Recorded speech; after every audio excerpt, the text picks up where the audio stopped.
a very big welcome to the 10 Book Club. My name is Billy Chan, and today I will be your host. And the book that we are going to share today is Thank for the Feedback: The Science and Art of Receiving Feedback Well by Douglas Stone and Sheila Heen. Today we are delighted to have Niam Ming Han, I call him Niam, together with us so that he can share a little bit more on the key takeaways that he learned from this book and how he is able to apply the knowledge that he learned to his day-to-day life in the workplace or even at home. Let me share a bit about Niam. Niam, he is a very avid learner who appreciates facts more than fictions. Besides that, one of his favorite author is Malcolm Gladwell. If you have not read the Malcolm Gladwell's latest book, Talking to a Stranger, I will encourage you to do that as well. Besides that, he also do a lot of running, cycling, and swimming. Even have attended an Ironman event before. Without further ado, let us hear from Niam and his sharing and wisdom in receiving feedback like a pro. Like Billy said, I'm part of SMG, that's our sales and marketing group. Just maybe some corrections, right? They are field sales manager as a job role in Intel for quite some time. We have a, pretty significant inside sales team in PG16 where my office is. I used to be in that team too, but I've moved on to manage the outside sales team. So it's an interesting team because almost all my people are not around me. They're all scattered in different countries, right? So the differences in culture really makes it more challenging when I'm giving them feedback and they're giving theirs to mine, right? Um, I'm not an ultra marathoner. I've never run more than 42K, but I did run 42K after cycling 180 km and swimming 3.8 kilometers in the sea. So just as a correction there. This is my first time sharing in a book club. And in fact, this is actually my first book club. Of course, I always see it happens in the movies, but never been to one before, right? So go easy on me. I definitely love reading, though I'm not reading as much as I should, like everyone else, right? It's definitely a cheapest form of entertainment, right? Especially if you share the book, pass it around to your friends after reading. Uh, compared to cycling, running, or swimming, reading is of course very relaxing, right? And to me, above all, it provides the highest ROI in terms of the knowledge that we get to pick up from all the book, right? And reading to me, it's my best form of learning. I'd rather read an interesting book than go attend some classes. Okay, so thanks for the feedback is the title of the book that I'm sharing today. It's one of those many books uh, in our home that are sourced by my wife. The interesting thing is she buys it, but then I usually read them first before she does, right? And the interesting thing about this book was, at least for myself, when I picked up this book, I was expecting a book on how to give feedback. It turns out, yeah, the one that Billy is holding now, it's This definitely more about how to receive feedback. But from a giver point of view, there are great tips as well, right? Like I said, as in you'll find out later, feedback is a dance between the feedback and the feedback giver and the receiver. Okay, let's move on. So, if feedback is definitely a difficult conversation, right? For me, I'll usually prepare ahead of time, write it down, and make sure it's in a neutral and non-emotional way, right? I don't know about you, but for me, it's easier to be at the receiving end rather than at the giving end. Okay. I was told by Billy that my job here today is to convince you to read the book, not so much to share everything until you don't need to read the book, right? And in order for you to be convinced, right, you'll have to first be sold on the benefits of receiving feedback well, right? The interesting thing is the book starts off by saying that we can always say no, right? Provided we have truly understand it. Now, back to the benefits of receiving well, right? It means we are truly engaged in the conversation skillfully, right? And we are making thoughtful choices about whether and how to use the information into what you do next, right? It's about mastering yourself, right? And being open to see yourself in a different way, right? And of course, it's also about setting your own boundary and saying no to some of those, right? Um, you want to be a high performer, right? I'm sure everybody wants to be a high performer. So if you want to be a high performer, definitely go seek out negative feedback. Of course, it's easy to go, ask for compliments, but seeking out negative feedback, that's definitely one challenging things to do, right? And if you can do that, that means you're an open-minded people. And as we know, open-minded people are typically easier to work and live with, right? Hence, on the living part, it's not surprising that a person willingness to listen to his wife or their husband is a key predictor of how happy their marriage is, right? And above all, I'm a dad to two kids. I constantly try to toughen them up. I can ask them to read together with them, nag them, scold them. But the best way to me is to role model. Hence, I really take this to heart, right? And if you pick up the book, Billy, maybe you want to hold up the book. It looks rather thick, right? But it's actually quite easy to read. The font is not too small, plenty of spaces. The language too is very simple and very witty. Okay. Mm. To add on, Niam, this book has the 4-star review in Amazon. It had collected approximate 4,000 reviews already right now.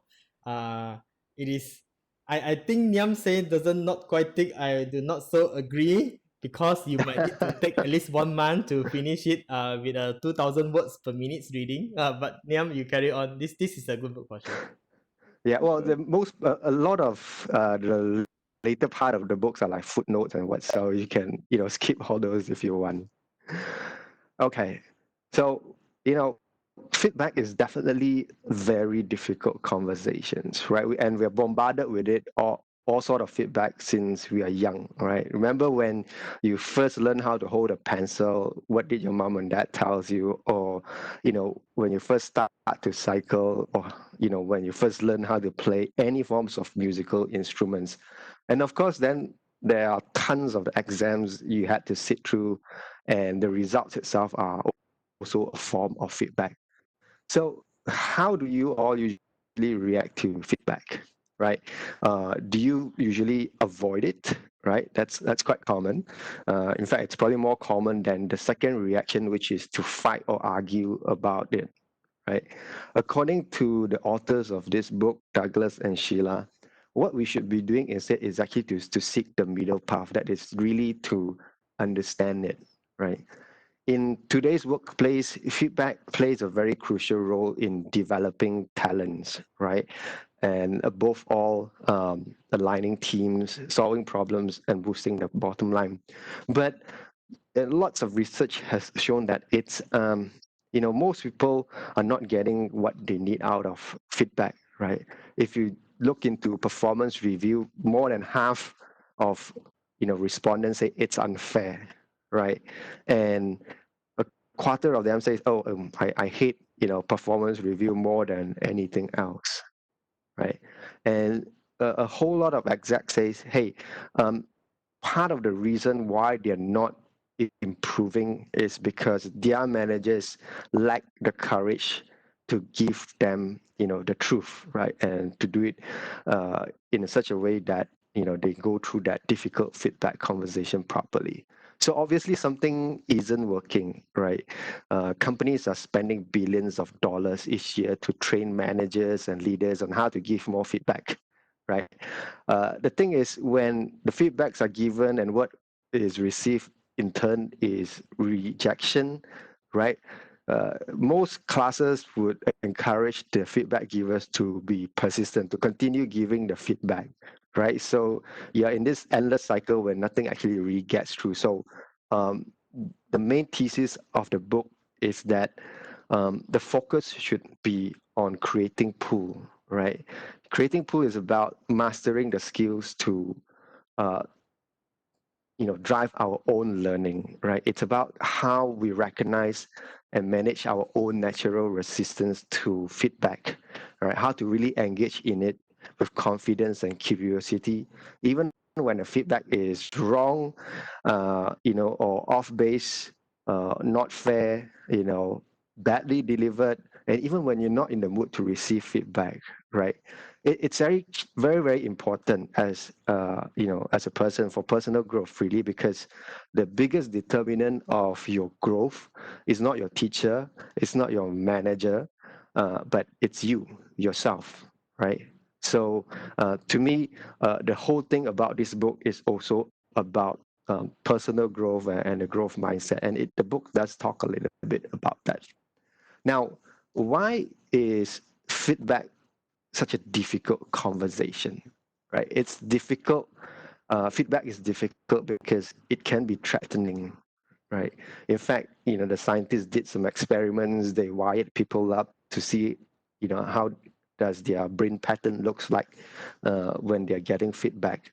And in some instances, the feedback can be threatening enough to trigger our brain threat response, like we're being attacked by a wild animal or a robber, right? So there are three types of feedback trigger that provoke a response in us when hearing the feedback. The first is what the book called truth triggers. These are set off by the actual substance of the feedback, right? Whether it's true or whether it's helpful, right? The second trigger is the relationship trigger. It's not set off by the feedback, but rather by the person that gives the feedback, and also on how we view the person and how we feel like we're being treated. The third one is identity trigger, and it's all about ourselves. It's caused by something that made us feel threatened about our own identity, right? Now, all these triggers are reasonable, right? And they're not obstacles because they're not reasonable or unreasonable, right? They're obstacles because they stop us from engaging in the conversation. Most often than not, once we have either of these three types of triggers in our mind, our brain start working and we start having those internal dialogue. So as we move on, we'll talk about how to address each of these trigger. And we'll jump into the first one, right? The feedback trigger. There's quite a few chapters in the book that's dedicated to this particular, right? The truth trigger. So first of all, feedback actually comes in three different kinds, right? Remember the acronym ACE, ACE, right?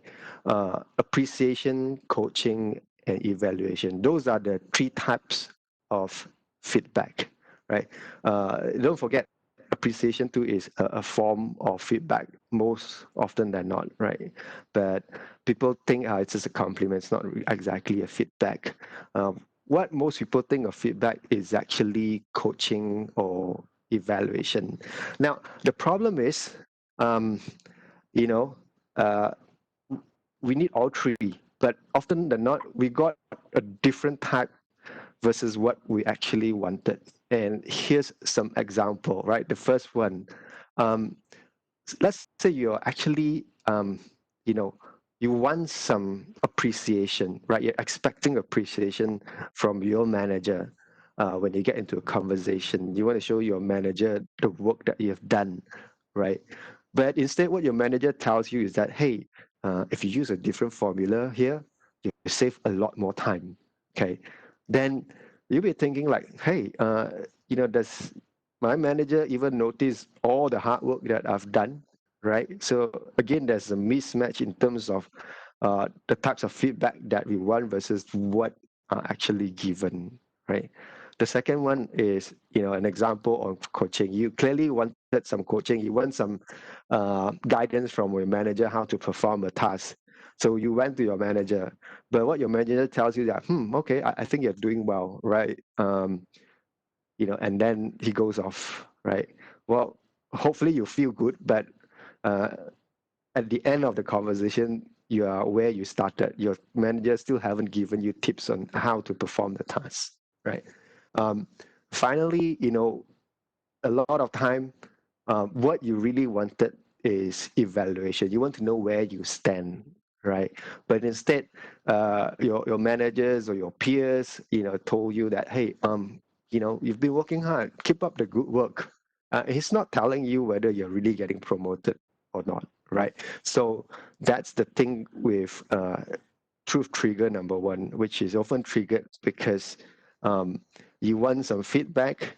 The other person gives you the feedback, but not the type that you want. So keep that in mind as you get into conversations. You might want to, be able to understand what kind of feedback you want and what actually get given to you so that you can triage that. Okay.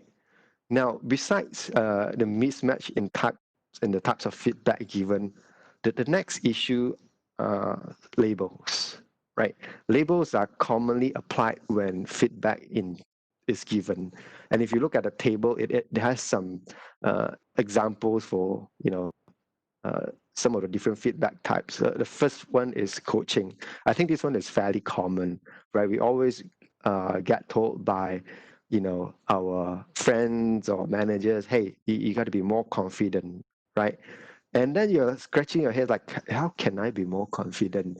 Does that mean pretending that I know something even though when I don't really know? That's your, you know, interpretation, right? That's what was heard. But what your manager could actually mean is that, hey, when you don't know something, say you don't know. Okay. The next one is evaluation, and this is probably even more common, right? Say, your manager tells you that, hey, you're receiving a 4 out of 5 this year, right? And then obviously, in this case, the person is not happy because last year, you know, she got a 4, right? And then the person worked much harder this year, and this year she still gets a 4. And she forms the perception that, hey, feedback is just not appreciated in this company, right? But that's not what exactly her manager means, right? You know, what the manager means is that actually no one actually gets a 5, right? Even 4, very few people gets it. That means, she's doing great work because she's got 4 2 years in a row. So that's in terms of work kind of example. On the lighter side, on the domestic front, sometimes your wife may ask you to be, hey, can you please be more loving, please be more affectionate or lovey-dovey, right? And then you're off scratching your head like, what does she mean, right? Does she wants me to hold her hands more in public, all right? Or does she actually means that I should do more housework, all right? Or maybe she just want me to tell her that I love her at least once in a decade. So the only way to peel off the labels and to find out what's hiding behind is to ask, right? We really have to ask, and there's also a technique uh, to find out deeper what's behind the labels. So let's jump through that, right? Any form of feedback has 2 parts to it, right? The past and the future, right? Um, the the looking back component or the coming from, if you look at the slide, is usually starts with a conversation that sounds like, hey, here's what I notice, right? Um, so your boss may, you know, have the data, right?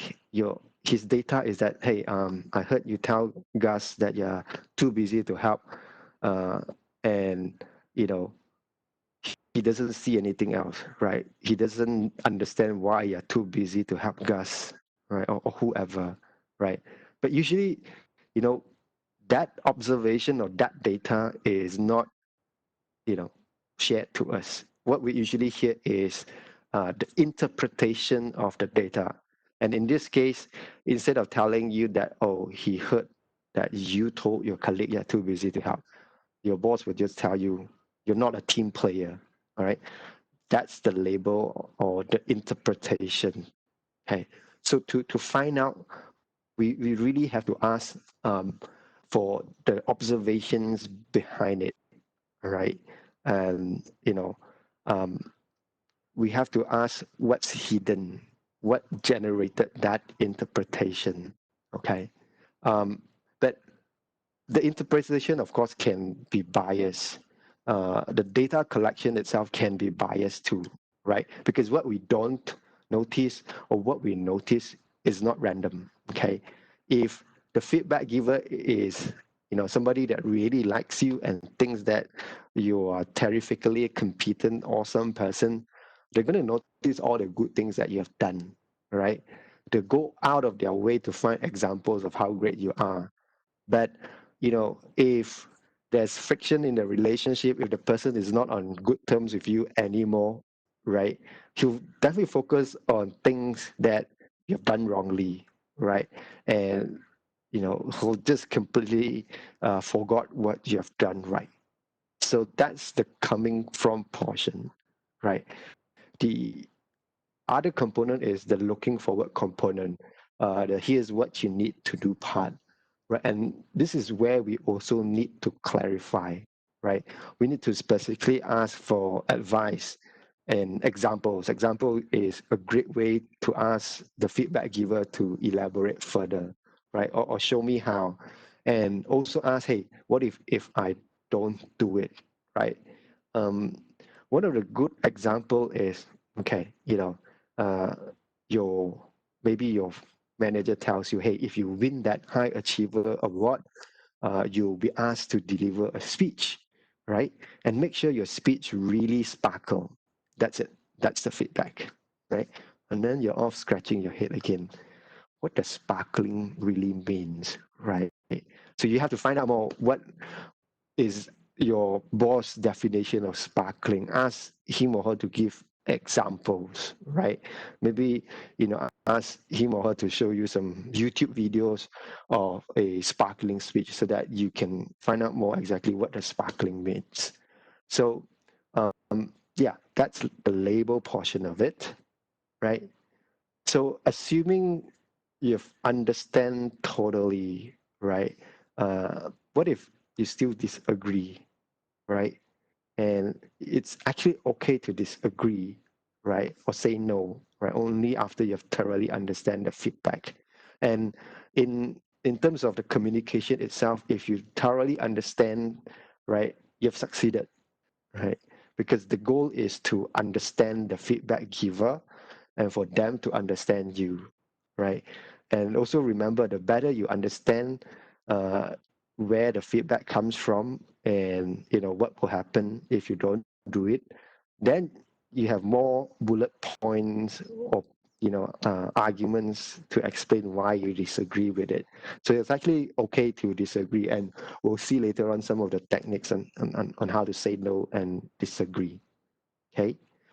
Now, um, the other very important part about uh, feedback trigger is our own blind spot, behavioral blind spot. Why we got triggered? Because we don't notice all these blind spots, right? So this is what the book called the gap map, right? It highlights the key elements that factor into the way we mean to be seen, right? What you want to be seen as versus how people actually see you, right? And if you go through this, it makes it obvious what are the things that causes the blind spots, right? So let's start on the far left, right? Um, Everything starts with a thought, and thoughts generates feelings, right? From there, we formulate our intentions, what we are trying to do, and what we want to have happen, right? And to achieve that intentions, right, we put that into actions. We do things, we say things, and that's how we put our behavior out there in the world, right? These behaviors definitely have impact on others, right? And based on this impact, they form their story about us. Okay. Yep. they then offer some version of the perceptions back to us as a feedback. But typically, more often than not, by the time they offer you their feedback, what they tell you is not, something that you think you did, right? It could be totally different. Now, let's give an example to illustrate that, all right? And I'll use example of uh, a person, hypothetical person known as Anna. And Anna just got back her 360 feedback, right? And she's a people manager, right? And in her 360 feedback, she is, you know, uh, dismayed that, her subordinates are unhappy, right? And because, you know, they felt like she hasn't treated them respectfully, right? So in her 360 feedback, Anna thought, okay, people are telling him, okay, I'm not treating them respectfully. Okay, so obviously her focus is to change the behavior, right? The thing is, her thoughts and feelings remain unchanged, right? She's trying to change her behavior, but her thoughts and feelings stays the same. And you know, we have to understand what actually drives her thoughts and feelings. Right? Um, they could be part of just her upbringing, right? Uh, her life experience. And Anna may have very high standards for herself, right? And also those around her, right? And this could be a combination of her temperament and her early family life, as well as her school and work experience, where people always praise her for being very resourceful, right? Being able to, find answers on her own. So obviously, she would expect the same of her team members. Now, what happened when people start coming to her and ask all sort of questions, and she thinks that, hey, why even come and ask me? You can go Google it yourself, right? And she forms the uh, beliefs that her team member is not trying, or they just don't care, right? And as a result of that, she often feels impatient, annoyed, and disappointed in her team. So there's a misalignment between her thoughts and her actual behavior, right? Most of the time, we think that we can keep our thoughts and feelings hidden, right? But in fact, uh, it can leak out easily, right? People can tell beyond our words. They can look into, our body language, our tone, and even our facial expression. So let's talk about, all those things, right? Quick questions, right? Who cannot see your own face, right? Who cannot see your face? Anyone wants to attempt, right? Besides Billy, anybody else want to try? Who want to answer this question, right? You can put in the chat now. I think everyone can try it out. Okay, Self, so thanks, Josh. Yeah, I think you put the Josh, chat. Yeah, you put the chat. Yeah. Josh has right answer. I see Karen, a few others too. So yeah, you're right, right? You know, the only person that cannot see your face is yourself, right? Unless you look into the mirror, right? Um, we have lots of behavioral blind spots actually. Our face is probably the biggest and the most visible one, right? This is actually a leaky face, right? The problem is the receiver, the people that look at you, right? They are very good at reading other people's faces, right? And this is something that is just part of the human evolution, right? Over 2000 and, over years, right? After AD, right?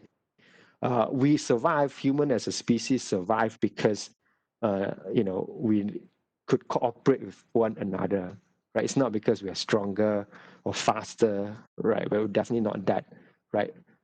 We survive because we can cooperate with each other, and to cooperate, being able to read facial expression is very important. Hence, people can easily tell, from our face, whether what we say is consistent with what we actually feel or believe. So face is a big part of it, right? The other part is, of course, your voice, right? Any one of you tried recording your voice, your own speech or presentation, and play it back to yourself, right? Especially if you don't record the video, you just record the speech portion of it. How does it feel, right?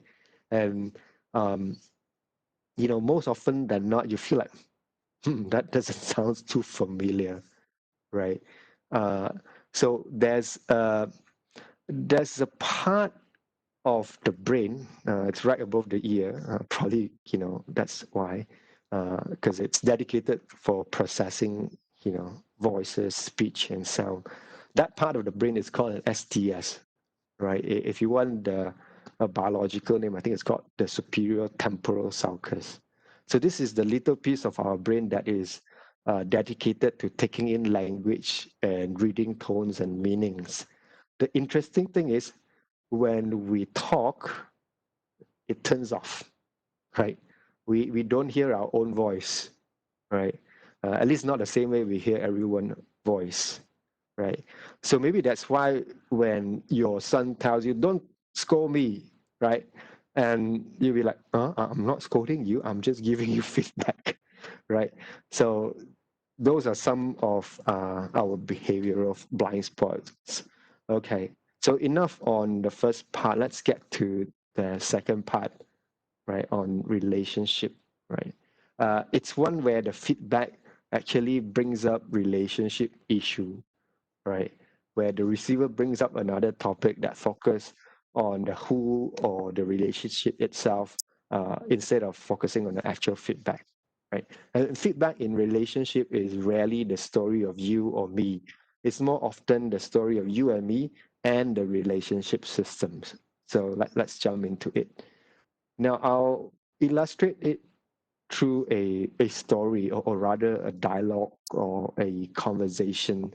So in this story, there are two characters, right? Kim and Louis, right? And just imagine a setting where, uh, they are in a fancy restaurant having candlelight dinner, celebrating Kim's birthday. So Louis presented Kim with a bouquet of red roses. Now, guess what Kim says? So Kim says this to Louis after getting the red roses. So Kim says, try not to take this the wrong way, okay? But if we are going to be married for the next 30 years, I need you to know that red roses are not my thing. It's just, I really don't like red roses, okay? Now, how would you expect Louis to respond, right? I mean, if for the guys, if you're a good husband, they say sorry. But some people may not think that way. And the most gentlemen would think and say this back to Kim, right? So Louis would tell this to Kim. Okay, well, can I critique how you just told me that? It's not that big of a deal, I just think that you should have thanked me for the flowers first. And then only after that, tell me the thing about the red roses. So that's Louis' response, right? And then Kim snapped back at him. I've told you before, I don't like red roses, remember? And Louis responded, oh, yeah, I guess I kind of remember that. But it's still a gift. So, no matter what it is, you should still thank me, right? And finally, Kim says, how do you expect someone to thank you for giving something that, they specifically told you they don't want, right? So it's not exactly a gift then.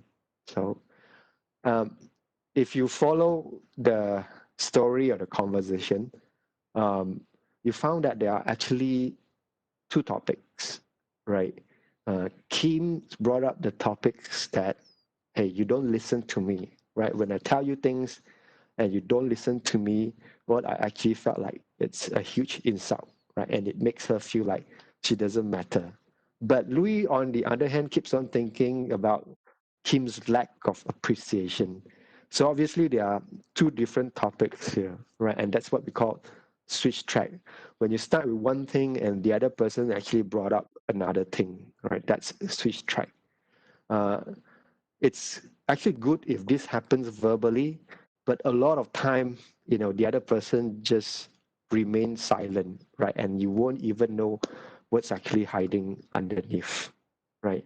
There's pros and cons to it, uh, with all this switch tracking, if it's verbalized, then what are some of the underlying issues that needs to be fixed first, right? The challenge, of course, is how do you handle such a conversation, because there are multiple topics in it, right? And it's a good book, so they don't leave you hanging in the air. They actually suggest how you can fix this. Okay, so how do we avoid switch track? Um, it's fairly easy, but it's definitely not natural to a lot of us, right? What we should do is what we call signposting, right? And I just verbalize it here, right? You can tell the person that, hey, I see two related but separate topics for us to discuss. And you have to assure them both topics are equally important, right? Don't downplay their topic. Now, tell the person that, hey, you'll discuss each of the topic fully but separately, right? Giving each topic its own track. And after we have discussed the first topic, we'll definitely talk about the second one. Okay. You may have a follow-up questions now. Which topic should you actually talk about first, right?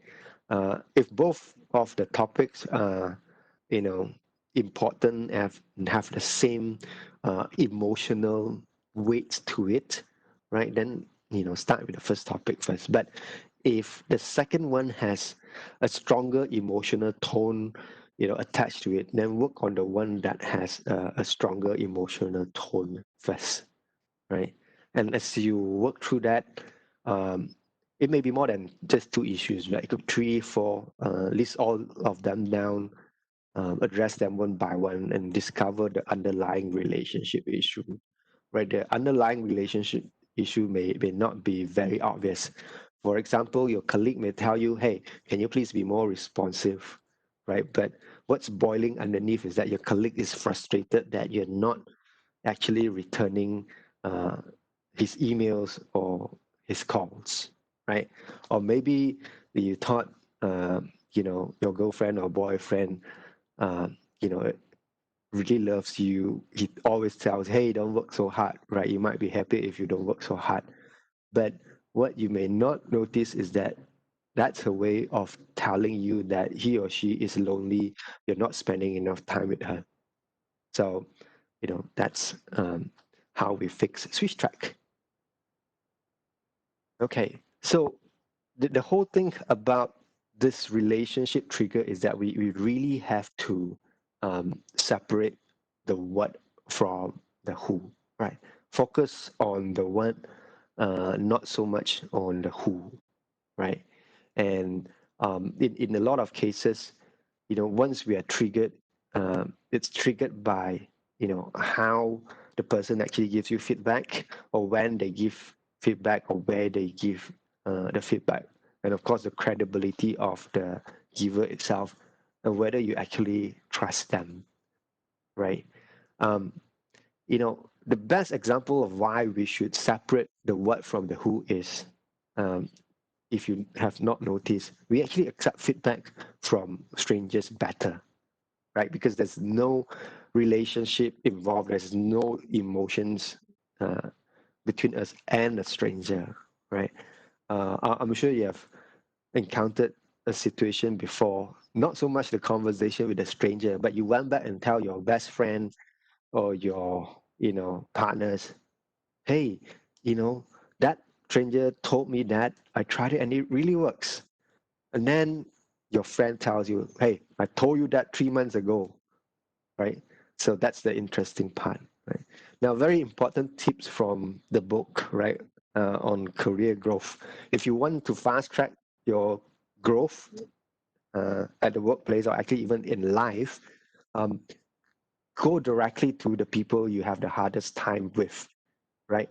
Ask them, what are the things that they are doing that is, messing up the situation? And since they are most likely not be on a good terms with you, they will definitely tell you the truth, right? So it's very important that we are able to handle this, right? be able to own up and face up to all our mistakes, right? And personally, what I practice, at least in my 360 feedback, I make it a point to nominate a wide audience of respondents, right? Not just those that will give me good feedback, right? Because good feedback, uh, you know, is may not be as helpful as actually, really constructive negative feedback. Okay. Now, I think this is the last slide, not the presentation, but this section on relationship itself, right? Um, when we identify a feedback that surfaces relationship issue, we have to look not only at the other person and ourselves, but also the relationship and the whole system in it, right? We first have to acknowledge that each of us is part of the problem. The problem is each of us only see part of the problem, not our own part, but the part that the other person is causing, right? And the book suggested us to take 3 steps back if you have to, right? The first step back is just to understand the personal differences, right? Here's an example, right? The husband may be telling the wife that she's a cheapskate, and then the wife complains that the husband simply spends money, right? So that's the um, first step back, right? Identifying the intersections between you and me. The second step back is a role difference. Sometimes, we get into clash because of the nature of the role itself, right? For example, there are many at work, right? For example, there's always a clash between sales and legal, right? Sales wants to win as many business as possible, but legal will ensure that we do it in a legal way, right? Or sometimes if you are from engineering, there's always a clash between engineering and product marketing or product management. You always question, why do they, specify such a requirement when you're building the product? So that's the role clash. The third part is obviously the big picture. Sometimes it's not your problem. It's not my problem, but it's the situation problem, right? It could be because of the policies and the physical environment. Like, it could be because of the policy of setting up audits, right? So that's that. It's really important that we look at the systems, right? Because it helps us reduce judgment to the other person, right? It's not the fault of the feedback giver, right? It also enhances accountability, make sure that, we know who's really responsible and also discover what really is the root cause, right? It's not always the person that is talking to us. Okay, I hope you are staying with me so far. We're into the third feedback trigger, right, which is um, identity. And we'll find out it's all about our natural predisposition and reaction, right? So it's how we think about ourselves once we hear a feedback, right? Your boss will tell you this, hey, it's an important meeting tomorrow, so you got to be at the top of your game. And then you're wondering, what has my boss been thinking until now? Does she don't know what I'm doing? Or maybe she thinks I don't understand the importance of meeting, right? So one way to identify this trigger is it's about how you view yourself, right? If you look for the word I or myself, right? So that's that. Um, and to understand this particular trigger, we have to first know ourselves, right? And how we react to feedback depends on 3 things, right? First is your baseline state of happiness and satisfaction. It's an inborn thing. Some people are more happy, some people are more pessimist, right? So typically people with a higher happiness baseline, these are all those cheerful, cheery person, they respond better to positive feedback, right?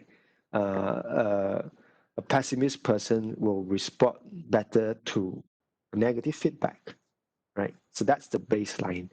The second one is swing. It's basically how reactive you are to feedback, right? How sensitive you are to feedback, right? People that are, more sensitive typically react stronger to negative feedback. And finally is what the book called sustain, right? Or how long it takes you to return to your normal state of mind, right? Some people, I'm sure would, keep something in their mind. They'll bear a grudge for very long, right? They'll wait for their turn to take revenge.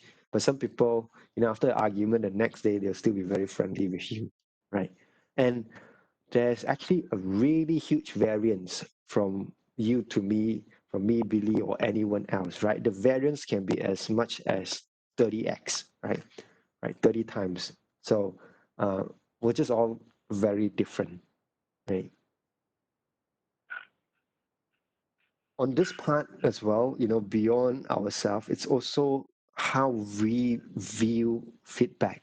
So it's important to um, not blow things out of proportion or to dramatize things, right? We have to contain the feedback, right, or the story that's going on in our mind in terms of time and specific specific situation, right? From a time perspective, the present does not change the past, right? We're bad now doesn't mean that we have not been good in the past, right? The present also influences the future, but it does not determine the future, right? Uh, if you're lousy at something now, that does not mean you'll always be lousy at it, right? And also being lousy at one thing does not make us lousy at unrelated things, right? And if somebody don't like us, it doesn't mean that everybody doesn't like us, right? Even a person that typically like us have something that they don't like about us. Likewise, for people that don't like us, I'm sure they are something that they don't like about you. And people's view on us can change uh, over time, right? So it's important to keep that in mind. The other thing about this identity trigger is that it can bring back memories. More often than not, you know, bad memories, sad memories, old wounds. Now, a good example is, hey, your manager suggests that you need to speak up with authority in the meeting, and you might out of nowhere be totally turned off by that feedback, right? Because when you were a kid you were bullied, right? So all these are unrelated, but they somehow aggravate the same wound that never quite heal, right? So remember, focus on the feedback as is. Don't link it to whatever has happened in the past, right? And um, knowing how to interpret the feedback when you go into the conversation, just be prepared, right? um, when you go into the conversation, understand how you typically react, be prepared for the worst feedback that you'll get, and in the conversation uh, itself, pay attention to what's happening, whether you're overreacting or whatnot, right? And at the end of the day, you have to just accept the fact that we can't control how other people sees us. Okay. Now, there's also, I think, at least one chapter that's dedicated to growth identity. Right? I thought it's very useful to share it here because feedback can actually rock our sense of self, right? So you've always think of yourself as a good presenter among all your peers. One day you got a chance to present to the VP, and after that your boss walk over and tells you, hey, try to be more precise in the future, right? So you will feel like, oh man, what have I done, right? Have I screwed it up or not, right?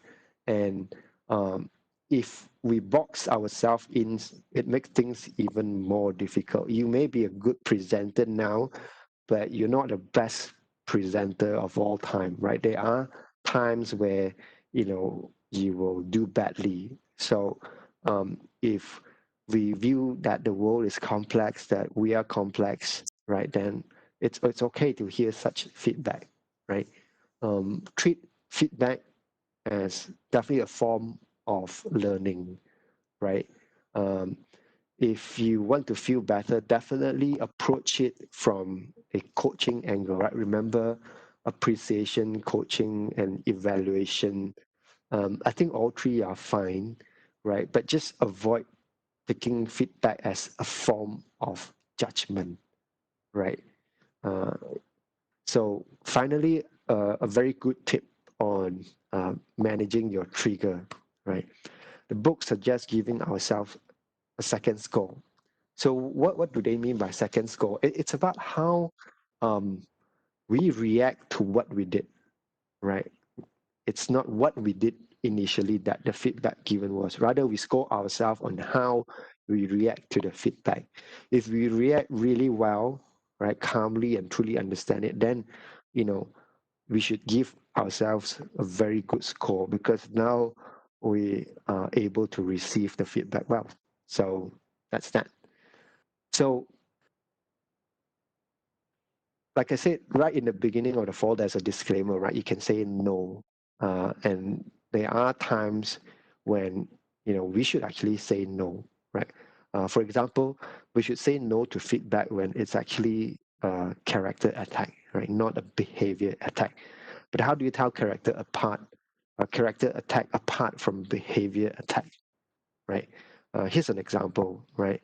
Typically, feedback will focus on the behavior, and it will sound something like this. Okay, I found that frustrating, right? So that's a behavior attack. But a character attack would be totally different. Often than not, you hear something like this: "You'll never amount to anything," right? So that's a character uh, attack. And then there's also warnings versus threats, right? So um, for example, a warning may sound something like this. Okay, your manager will tell you this: if your people management skills don't improve, I don't think we can keep you as a people manager anymore, right? So that's a warning. But a threat would be like something like this: if you don't do as I say, I'll see that you never work in this industry again. So that's a threat, right? So once you've decided to say no, how do you actually say no, right? And these are just three examples, right? You can, uh, at the upfront of a conversation, says that, hey, I may not take your advice, but I want to think about it.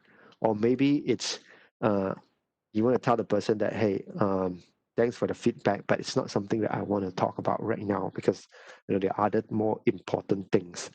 Or if people is taking the relationship hostage, like they demand that you change, if not, they will run away, then maybe you should tell them, hey, stop this, right? Uh, if not, I'll leave the relationship. So do that with grace and honesty. Be transparent. You can actually be firm and appreciative, right? It's not either or. um, if you're getting unhelpful coaching, you have to steer the giver to coach you in the areas that you want to coach, right? If your mother is nagging why you haven't found a girlfriend or boyfriend, you should tell your mom, can you teach me how to cook, instead of, nagging me on this, right? And yeah, be very specific when you're redirecting the coaching, okay? Now, we've really gone into all the theories, underlying theories behind feedback. We're in the practical part now, right? And I really like the book because it gives tons of practical examples, right, on how to have a good feedback conversation. So here's the framework that is given by the book, right? It's just like writing an essay. There's the opening, there's the body, and then there's the conclusion, right? Um, the opening is actually very important, and sometimes, most often than not, we tend to jump right into the body without addressing the opening, right?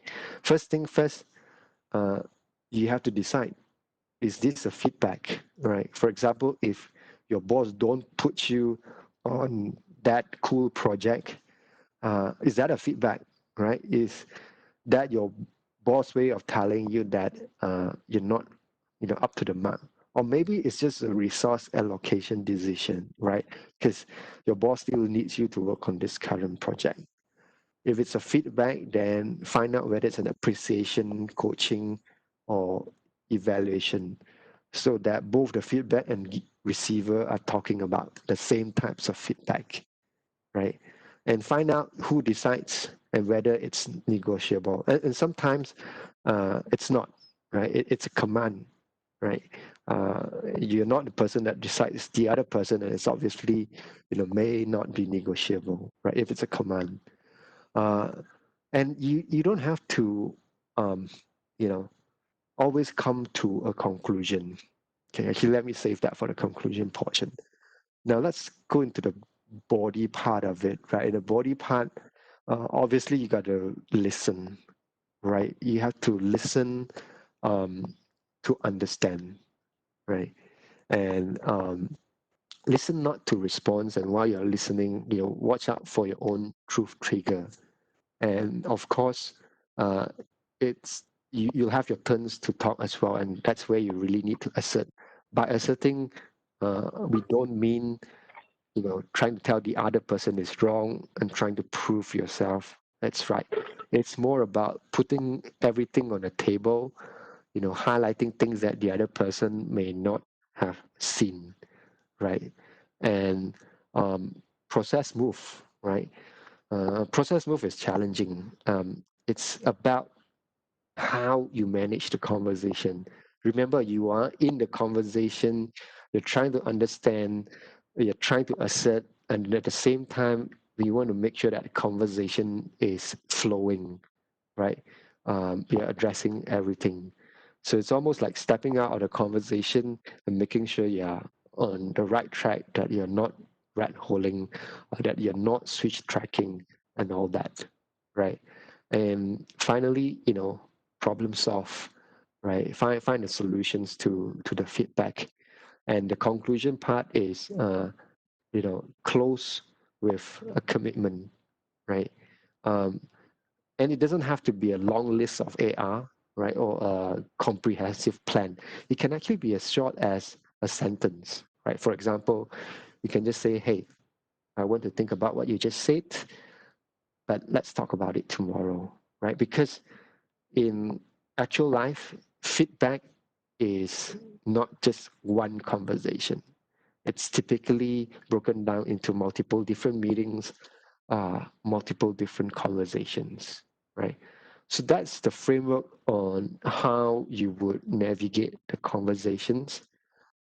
Two things I wanted to call out. The opening is very important because it sets the tone of the conversation, right? And when you're at the opening portion, use that to frame the conversation constructively. It's your chance to reset the giver, right? Um, and it sets the tone and trajectory of the conversation. So here's one interesting tidbits, and this was based on the research on married couples, right? Uh, they look into a 15 minutes conversation between the husband and wife, and they can determine the outcome by just observing the first 3 minutes, right? 3 minutes out of 15 minutes. The first 3 minutes out of the 15 minutes, if it's harsh, if it's critical and it's not corrected, you can be sure 96% of the time, the outcome of the conversation is negative, right? So that just shows how uh, important, the opening is, right? Setting the directions right. And, the other part that is very interesting is conclusion. And sometimes, you know, uh, there is no need for a conclusion, actually. For example, if somebody is trying to break up with you, there's no need to have a conclusion. It's already concluded, right? The relationship is done and over with. So that's that. So we're almost at the end. Um, now that you've got all the feedback, right? You've had that long, fruitful conversation. The most important thing, of course, is to implement it. I mean, it's no point having the conversation and then keep it in the drawer and then move on to the next thing, right? How do you go about implementing the feedback, right? What if you got a list of feedback and you don't know where to start? Uh, when I was doing this, one of my reflection was our own insights systems, right?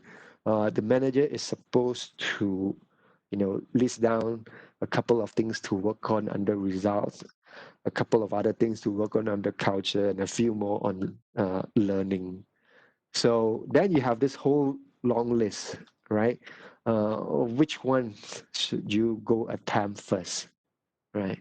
And to cut through all these details, the suggestion given by the book is to ask the feedback giver, ask him this question: what's one thing you see in me doing that gets in my own way, right? Or if you want a simple version, ask what's the one thing that matters to the feedback giver. Okay, so with that, at least you get to start on the most important thing first, right? And lastly, don't go overboard, right? Be a give me feedback fanatic, right? Not every conversation is a feedback conversation. So you don't have to ask feedback every time you have a one-on-one with your managers. So that's that. Okay, we are at the very last slide finally. Um, the book provides you with lots of techniques on how to receive feedback well, right? But the authors also want you to know that it will take time before you can master all the techniques. Like with everything else in life, it takes time, right? But given enough time and practice, you'll surely be able to. So with that, I hope you get something useful out of this sharing. I definitely won't be able to do the book and the two authors justice in just about an hour. So I hope you will go out and get your hands on this book and read it for yourself. Niam, again, Right? thanks. I think you have really um, said it in your own words on the whole thing. Let's pause here a bit and spend the rest of the 30 minutes so that we can get some questions from everyone here. We got 86 person who are still hanging on with us. There might be something very interesting in what you have shared. So open for everyone. If you want, unmute yourself, and we also would like to see you. You can put on your video, and we can ask more questions from there, right? All questions are welcome. Definitely feedbacks are more than So, welcome since we're on this so topic. Probinium, let me start out with one of the question that I have in mind, right? So I believe yourself is a very growth kind of person already. And when you talk about feedback, what have you done differently? And what's the key takeaways, right, from this book when I say, hey, feedback? I think this is nothing like uh, uh different from what you done before, but what have you done differently and how the content of the book helps you? Mm. Can you repeat that one time, Billy? What is your highlight that you learned from the book from Douglas Stone and Sheila Heen? What is the Mm. one thing that you have done differently on the feedback, either the techniques or the thing that you apply, or your thought process, right? What have changed before you read it and after you read the book? I think top of my mind, the key thing that's I've really tried to apply is to probe deeper when I get the feedback, right? Um, and as well as giving feedback, right? I always ask for observation, and I always try to provide observation so that it's unbiased as much as possible, right? It's based on something that is concrete, right? Both when receiving and giving feedback, right? I know uh, when everybody is working from home, it makes it harder Mm, when it comes to the observation part. Especially in my role, I can't see my people in action, most of the time. So it makes it much harder.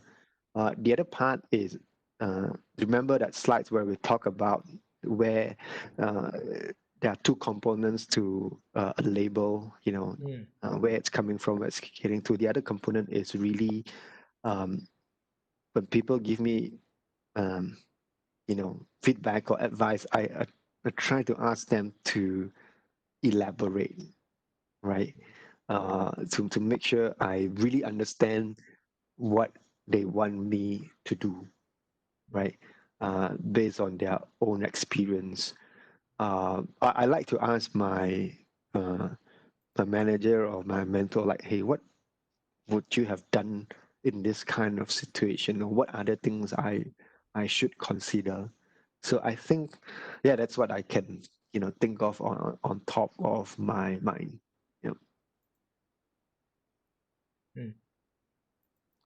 And probably Niam, you can stop sharing already, and then we I Okay, let okay. me do that. While we are talking about this thing, we craft it like getting feedback like a pro, right? So this is a very good question from Josh. Josh asked this thing: what is the most harsh is quite harsh already, but most harsh feedback you receive, and how you apply the learning from this book and how you handle it? Too many to remember. No, no, I guess I'm joking. In fact, I'm probably lucky, or maybe I'm not getting enough harsh feedback. Um, or maybe I just obscure that in my memory. So let me think. Um,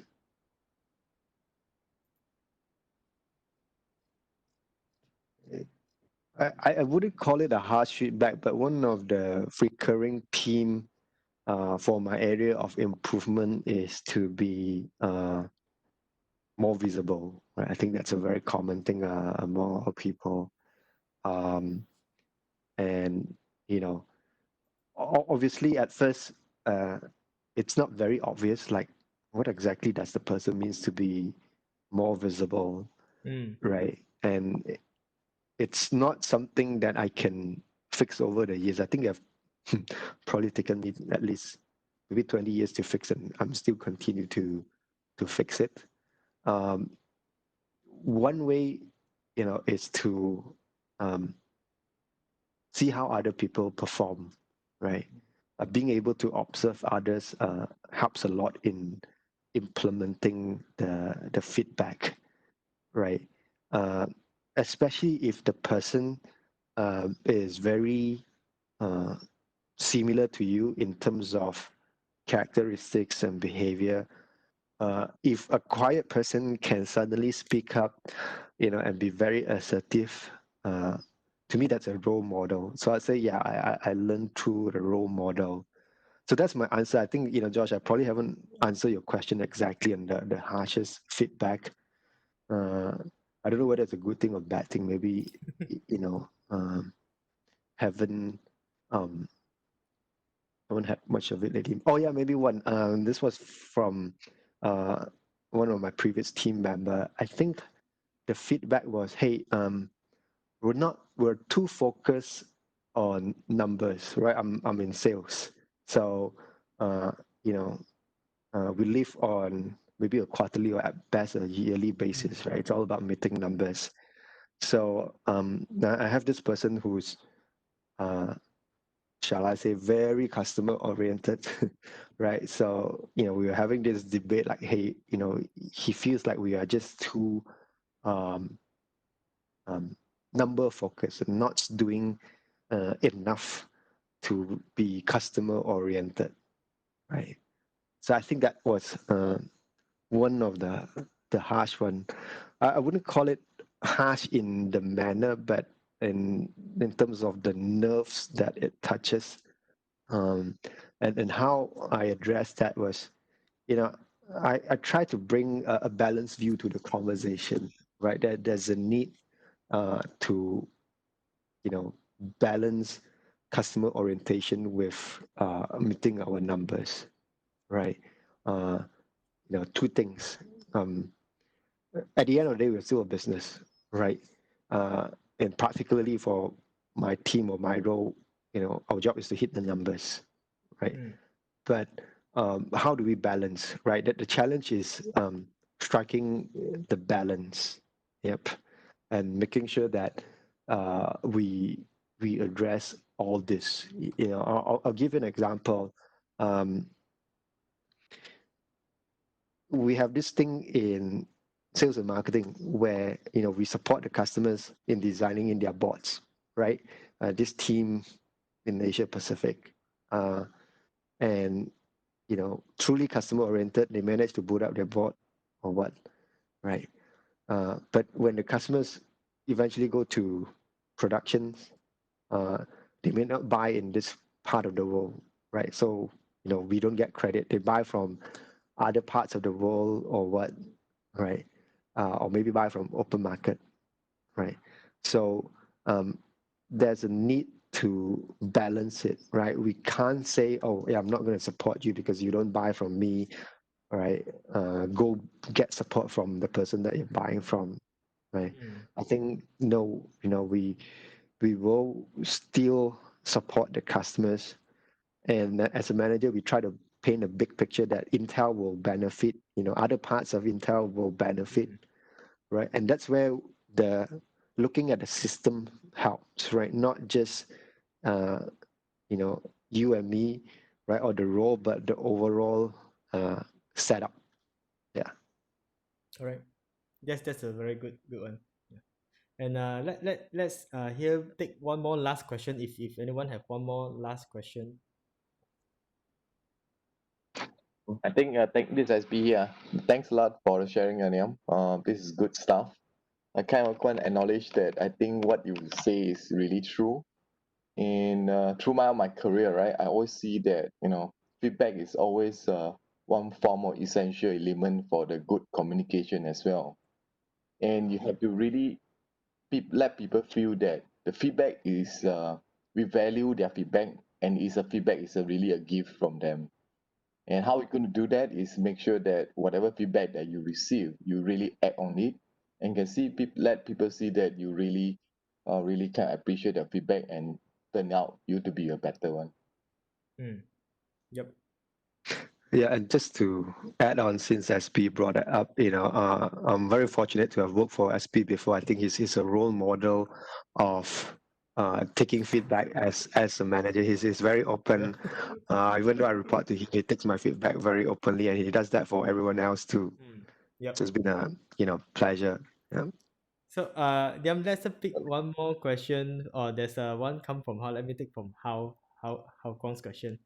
Look at the experience at Intel, and Intel need to be more politically correct in providing feedback, and instead of the good old constructive confrontation, many times we can't be too direct or harsh as it may hurt others' feeling. And I said maybe us into trouble. How do you balance it? Mm. Oh, I thought you asked me, when are we going cycling next, right? So what's that?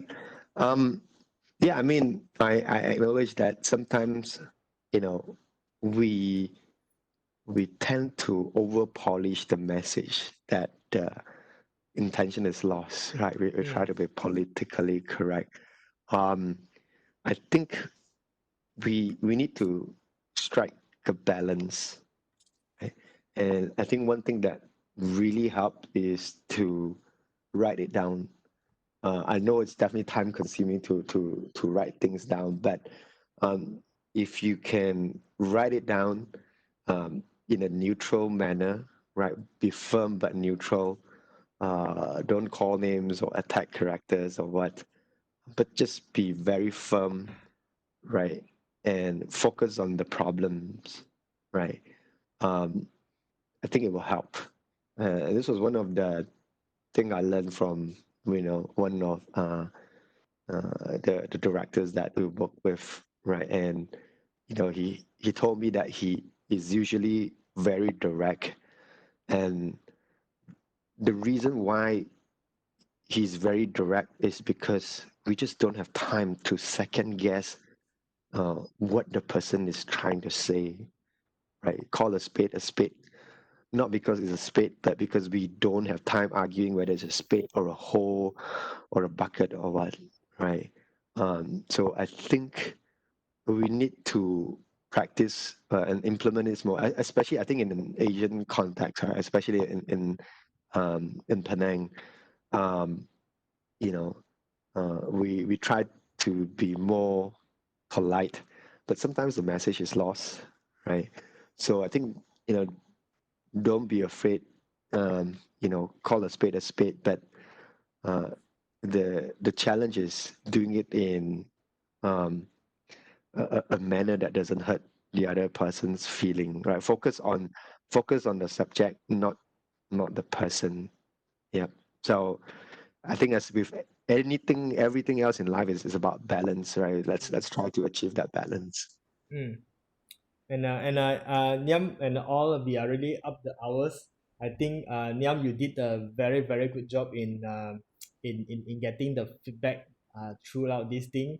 And remember, ACE, right? To be ACE, we need to separate between appreciation, coaching, and the E is evaluation. So this is the three things that we wanted to did it and pick this book up. Thanks for the feedback from Douglas Stone and Sheila Heen. I believe there's much more examples that you can learn from this one. All right.